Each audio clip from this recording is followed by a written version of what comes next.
Hello, this is Cuckoo. Today I'm teaming up with Native Instruments again because I want to show you a second video of their excellent kick-based software plugin called TRK-01, and I'm going to show you how I made this.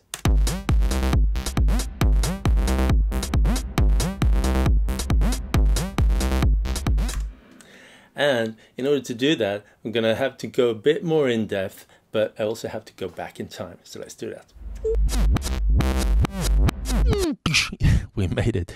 This is the sequence that we're working with now. And you notice that when I press space here, Logic starts over and the sequence starts over. It means that the sequence here in track 1 is synced to the host. And there is an option to sync it or to not sync it.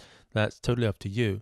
So in here, in the timing, there is a sync button. Now it's active, so that means that it's synced. But if I unclick it, the host and track 1 could have totally different, BPMs and syncs. And it doesn't even restart again when I press play because it's running on its own clock here. So I'm going to keep it in sync. This is a very important feature if you want to keep it in sync with your other material. And over to the side here, we can see that there is something called swing and groove. Swing is something that we know about, right?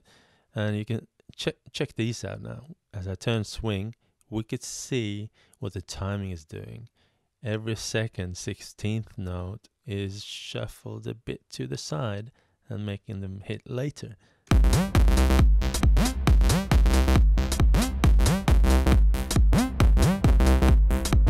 Yeah, and groove. What's that? That's another completely different algorithm to adding a kind of human factor to the beat, I guess.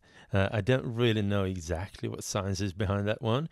But we can see now, if the swing is active and the groove comes in, we can see that the last one there it adds a subtle groove to it. Yeah. I'm going to keep them at 0 now, for now. Yeah. Okay. So as you can hear, this is kind of aggressive, and there is almost a touch of distortion as well. Because the bass and the kick, they're competing in the same space, and this one is like a square wave bass, which is very, very heavy sounding stuff. So how do we do to make them operate and maybe let the kick dictate when this is falling back? Well, there is a thing called ducking here. I think we could refer to as a side chaining as well, sort of. If we click the effects and we go into this little side here, we can see that, ooh, there is a duck envelope here. And the duck envelope looks like this now. It means that when this is kicking in, a level or a value is dropping, and then it's coming back in again. And this value can be sent to any of these parameters, and it gets triggered by the kick track. So what we could do now is press this little modulation icon again and say that let's apply this negative behavior to the volume channel. So let's listen to that.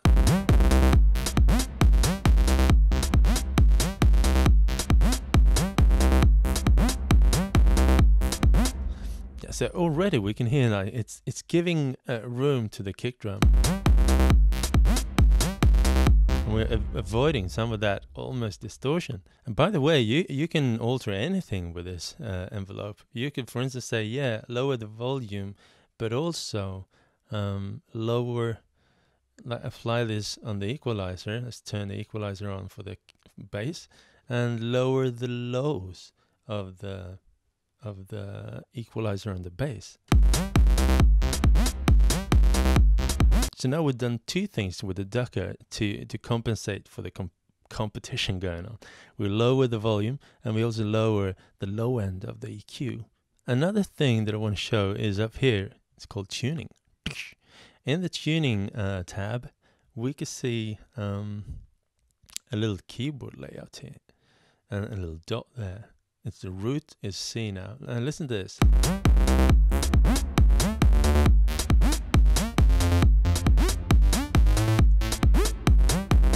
I was just changing the root to different notes, and you can see this little dot is transposing the whole thing. You can also press Control and click any of these. For instance, we could start here.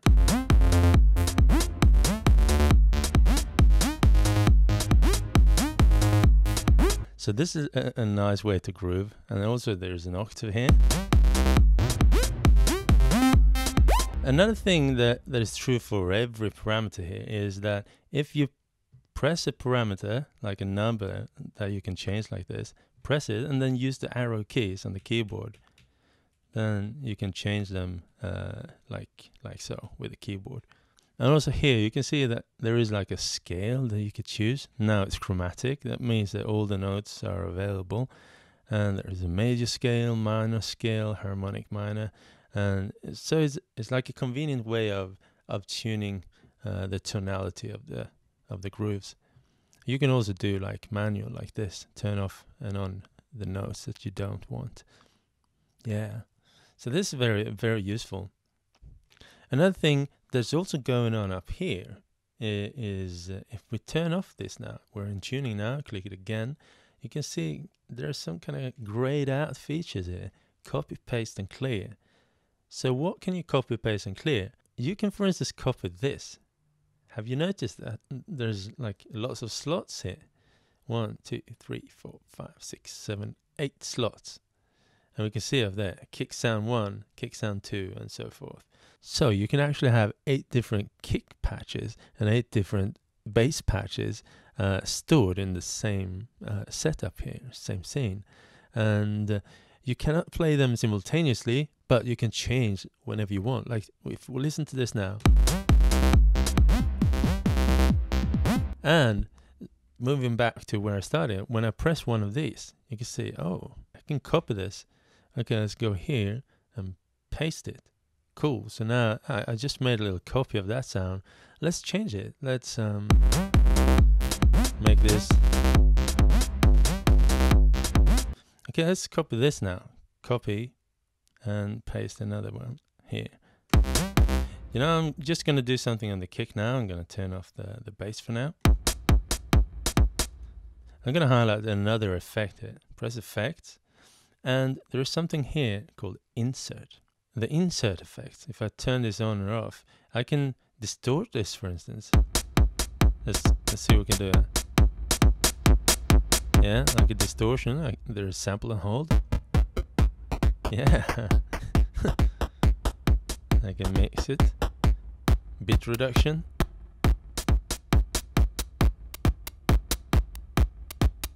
Okay, let's make this a little longer and say decay.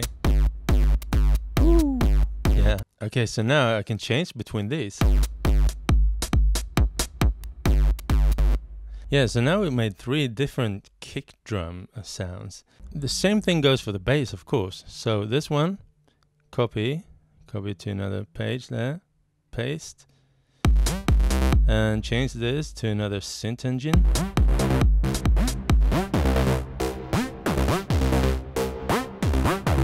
Another one.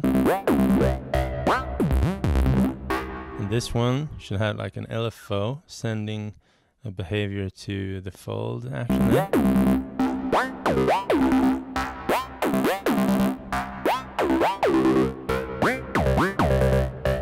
We want it shorter.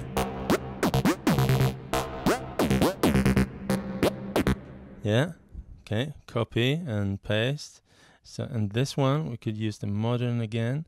We can have like a totally different wave here and go, yeah, we can have like an octave up.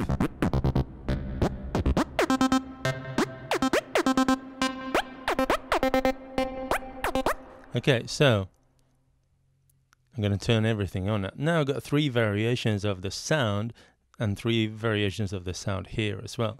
And turn the bass and the kick on.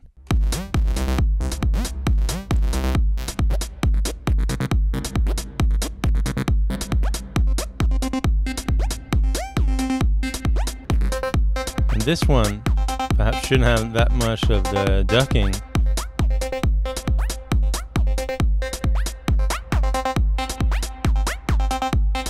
1, 2, 3, and back. Now, this perhaps isn't the best way of doing this, like clicking with the mouse, and you can only click at one place at a time.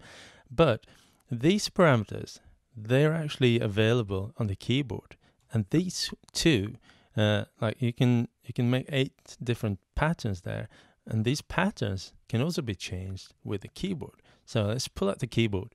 Yeah, this is Native Instruments' own keyboard, and as you can see, it's color coded to match up with the colors here. So kick over here and bass over here. So what are these? Well, when I press these, you can see in the software that you're changing the sound. The next section is changing the sequence. Right now we don't have any sequences, and this one is changing the sounds of the bass and the sequence of the bass. So now if we press play now,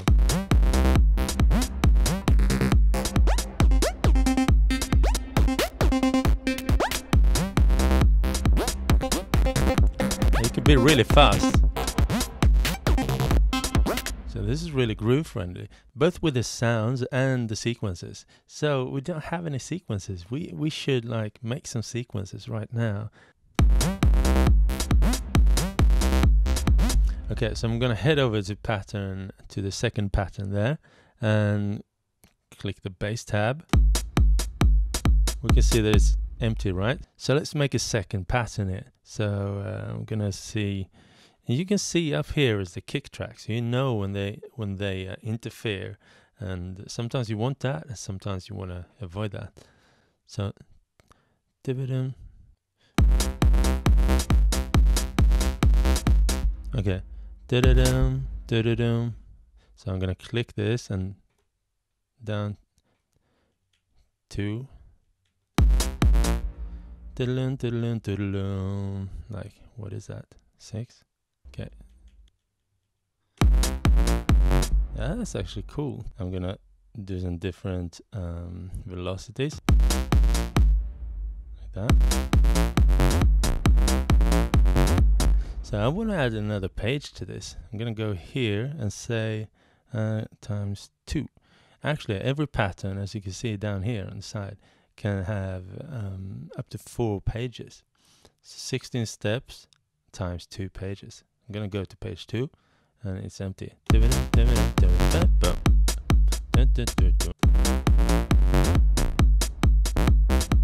And this one keeps it pressed. It's like a sustain.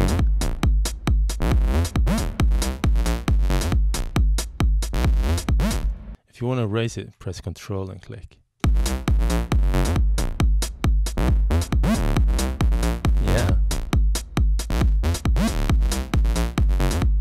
So I'm gonna make a second kick track as well. I'm gonna copy this, and go to this next pattern and press paste. And now I'm gonna display the kick track pattern.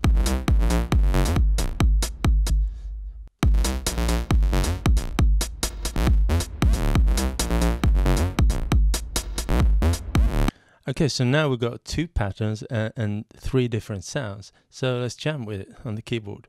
Okay, so I'm going to start with pattern and sound number 1. Both of them. I'm going to change the sound to number 2.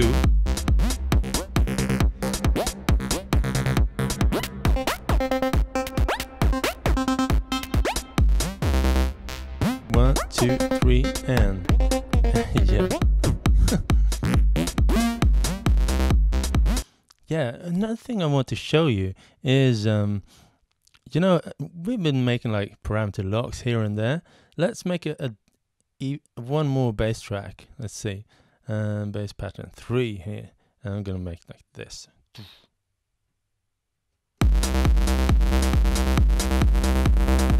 Yeah, and yeah, let's make a second page like that. Now, if we would like a filter sweep or something here, now we could do that. Let's make a third sound here. Yeah, let's copy this sound into slot number 4, paste it there, and go into the filter, turn it on. Okay.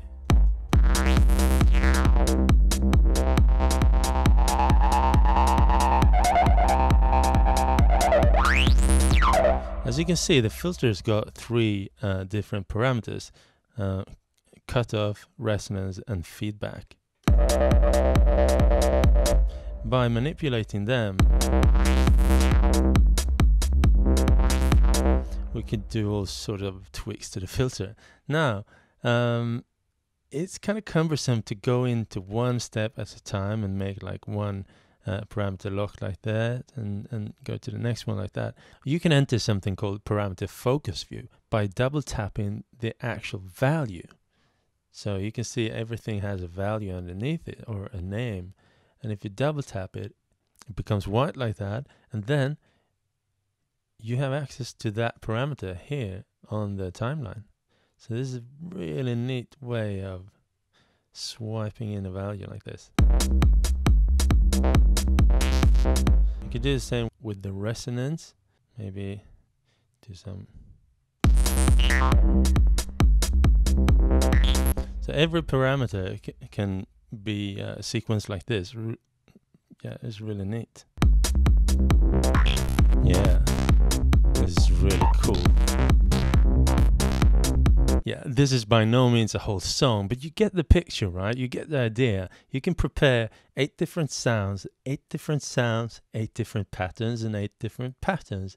And they can be, you know, selected independently to create like a really good mix of variation. And you could prepare them to be like subtle, going into a more dramatic state, and then going into mayhem, and then going into a more soft state or something. And then it's up to you to combine them in a musical way.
So there you go. This is track 1 by Native Instruments, and it's been a pleasure showing it to you.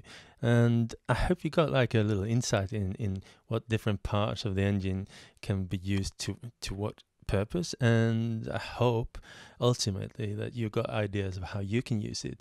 I've just been using it my way, but we'll know that when you start using it, it's going to be your way because you're the boss. Cool. Well, see you soon, and peace out.